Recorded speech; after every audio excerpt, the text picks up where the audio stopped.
pozdravljam na odprtju festivala sodobne umetnosti performansa Zadnji čas za zgodbe z Tajdo Tomšič.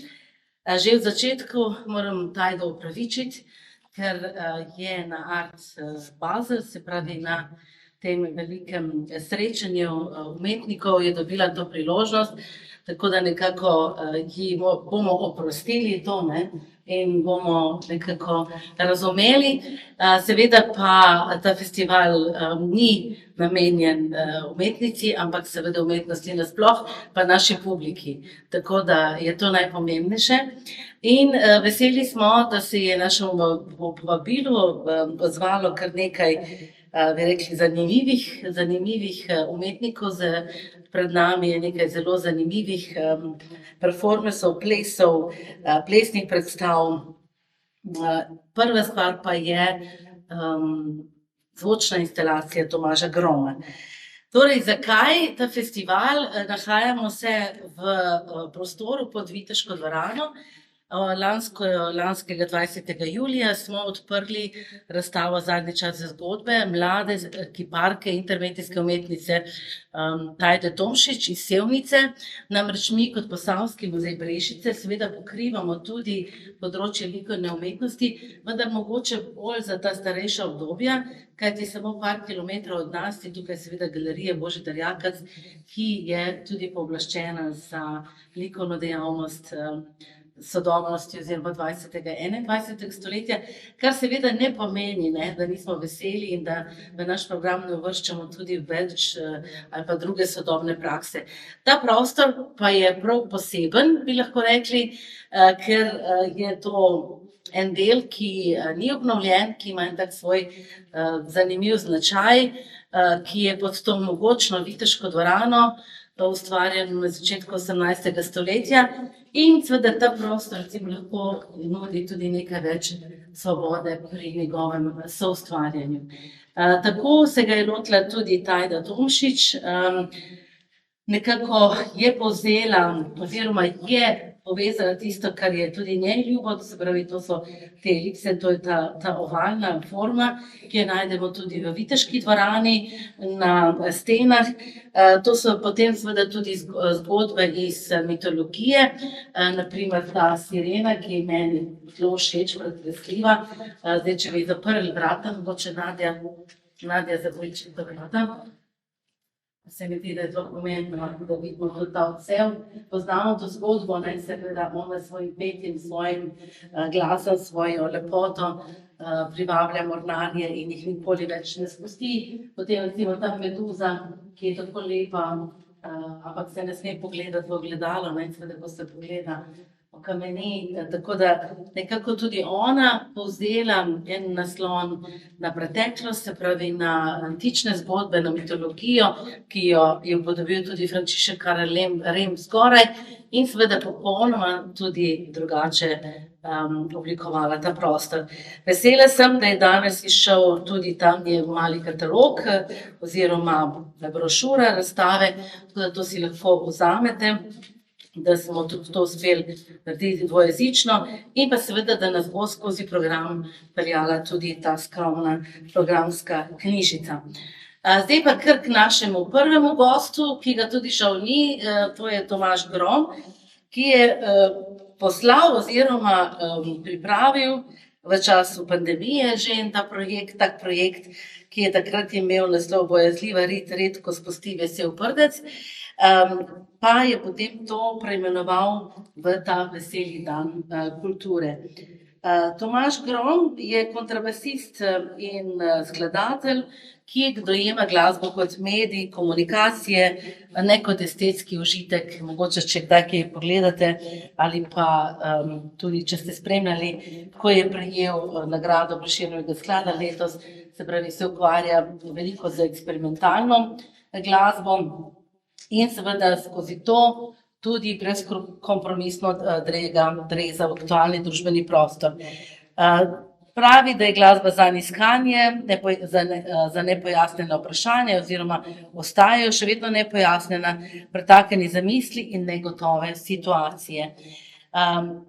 Gostoval je na številnih festivalih v Evropi, Severni Ameriki, ustvaril avtorsko glasbo za številne gledališke, plesne, lutkovne predstave, filme, je ustanovitelj in programski vodja zavoda Sploh, ta pa se ukvarja s produkcijo glasbenih in uprizoritvenih umetnosti, izobraževanjem in založništvom. Torej, poslal nam je zvočni performance, ki se osredinja na razmerje do dela, užitke, tesnobe in obsesije, tako je on zapisal, povezane s tem delom. Namreč pravi, da smo ujetniki lastnega dela, ekonomskega suženjstva in da te naše norme, ki nas osmišljajo, seveda so zelo za njega zanimive. K sodelovanju v tej zvočni kompoziciji je povabil številne umetnice in umetnike, ki delajo na področju sodobne umetnosti, in nekje 111 je bilo teh odzivov. Nekateri so svoje delo opravili z veseljem, drugi so s tesnobo, tretji so ga tudi zavrnili, eni se pač povabilu sploh niso odzvali. Tako da zdaj nas tam v našem okroglem stolpu čaka ta njegova zvočni performance, ta zvočna instalacija, ki so jo soustvarili res številni umetniki. Zdaj tam imate tudi seznam, tudi na koncu tega zvočnega performansa oziroma te zvočne predstavitve se pojavijo tudi vsa imena. Nisem čisto točno povedala, zakaj gre, ampak jaz mislim, da je dobro, da se kar odpravimo tja in da to v tistem posebnem prostoru tudi doživimo. Zdaj ste najbolj že ugotovili, da je prosil te svoje sodelavce, da so snemali in mu to pošiljali. Zdaj, da slišimo, kako bo v tem okolju. Bom pa nekaj, da smo nas slišali.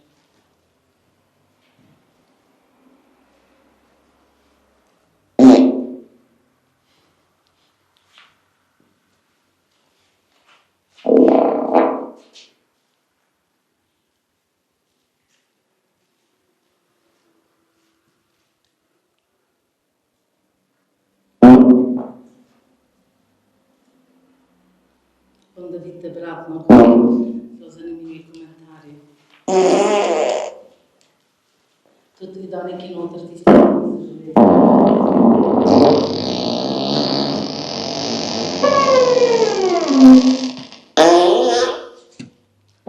Vi ste tudi zadovoljni? Tudi ja. Ja, tako.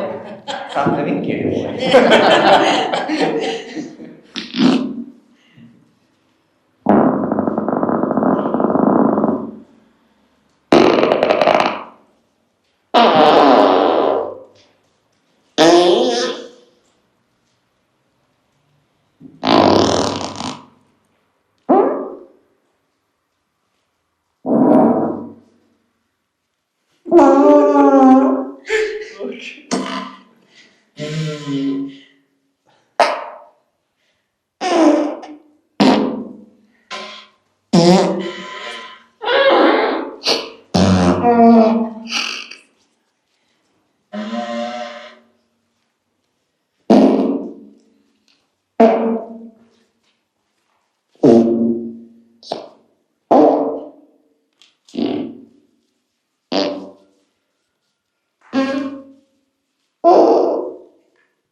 Imamo tako narejen, da je tak performance, da brez ne.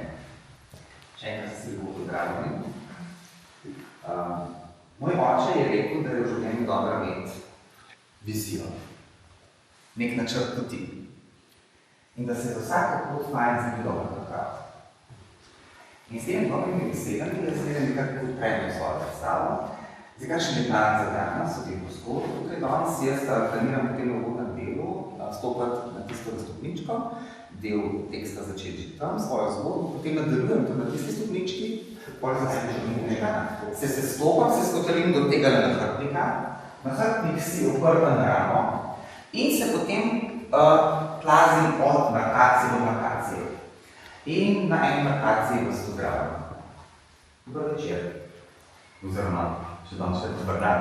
Dobar dan. Dobar dan. Kje razgovarjamo? Lahko. Aha, dobro, okej. Dobar dan. Dobar dan. Dobar dan, Živjo. Na eni točki jaz dam ustno, tukaj imam telefon, si dam glasno in po nekaj časa pravi, da se kje plazim po tleh in potem sem želj in pijem vodo. In to še kar nekaj traja in jaz sem že v Julici, pa potem obmeju z tega dol do morja. Takole. Zdaj, ta zadnja točka je v Ankaranu in sicer v enem lokalu, v enem bufe, na zadnji žig. In tam zbiraš, če se pravi, teh 80 vrhov že zbiraš žige in teh vrhov ni treba osvajati zaporedno. Ni to pravilo. Knjižco, lahko čisto ključno. No, jaz sem se pa za potrebe te predstave naučil vseh 80 vrhov navad. Ja. Zelo lepe so, zelo lepe. Meni še celo lepši kot Postojnska jama, pa še v mesto seznam so opisane. Vrenščica 1027, tudi zelo lepa, pejte, če imate možnost na Primorskem koncu. Potem je pa Vojkova koča na Nanosu 1240 metrov. Najpogostejši rek, ki sem ga prej od očeta slišal, pa je bil, da je največja sreča v življenju tam, če se zjutraj zdrav zbudiš in lahko hodiš. Tako lahko s polno žlico zajameš dan. Furlansko započne nado.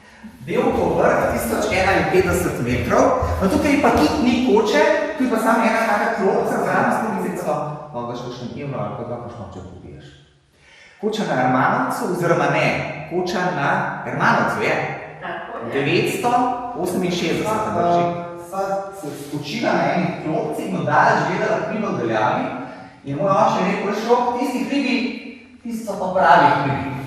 Sem pa vprašal, sem rekel, malo žalno, kaj, a ta hrib, na katerega deva pa midva, zdaj pa ni pravi. Je pa rekel, šlo za tiste hribe tamne, se pa treba malo povedal predstavljati. Zato rabiš kondicijo. No, povedal pa je, da je on transverzalno že prehodil in to niti ne enkrat, ampak dvakrat. Ja.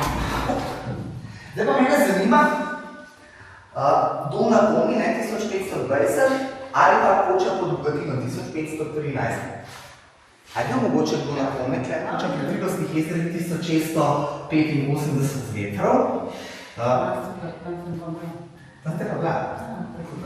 No, to nas več je bil, da tu če nikoli ne greste na Triglav, znam se še zbiri Slovenci, Jalovec. No, Jalovec je po srcu mojega očeta imel prav posebno mesto. Jalovec 2645 metrov. Če je Triglav vladar slovenskega visokogorja in je četrtica kraljica slovenskih gora, potem je Jalovec nesporno kralj gora in najlepša gora v Sloveniji. Vprašal, kaj si jaz želim za Vidmansko dolino. In jaz si nisem zaželel kakšnega motorja ali pa kakšnega računalnika, kar so običajno hoteli moji sošolci. Jaz sem ga prosil, če bi me on lahko peljal vse tri počne vršičev veliko zrejado, z ogromno srednjo prostornino, z dvema predelama, znotraj na pregrado, da se na zgornji in spodnji del, do katerega me dostal s tem vršičem. Dva stranska žepa, zgornji žep ima tudi notranji žep, ki je ločen s prežico, zgornji žep ima pa tudi Sonik 2547, Razor 2601. Čeprav so vedeli, da jih najhujše čaka. Če vas še enkrat ne Jalovec, je bomo dobro vključiti. Čist lep, zlizan, gospodična. Neprimerno bo. Kašte se to? Čehinja. Voli pa cekli. Sivi stari grad stoji. Storžič, 2132, dom na Kališču,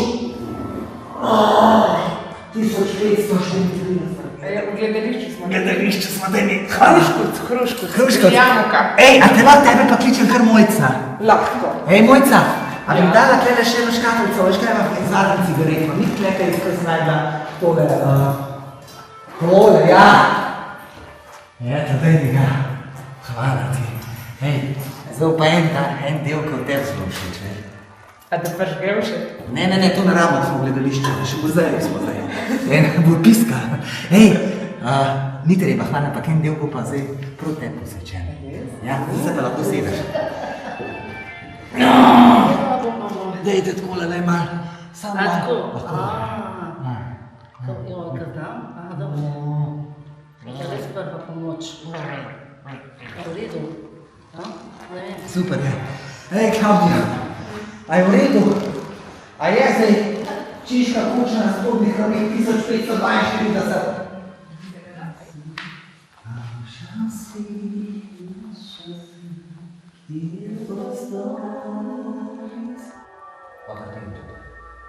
Moram to govoriti. Danes ni nujno, da pride v Žito.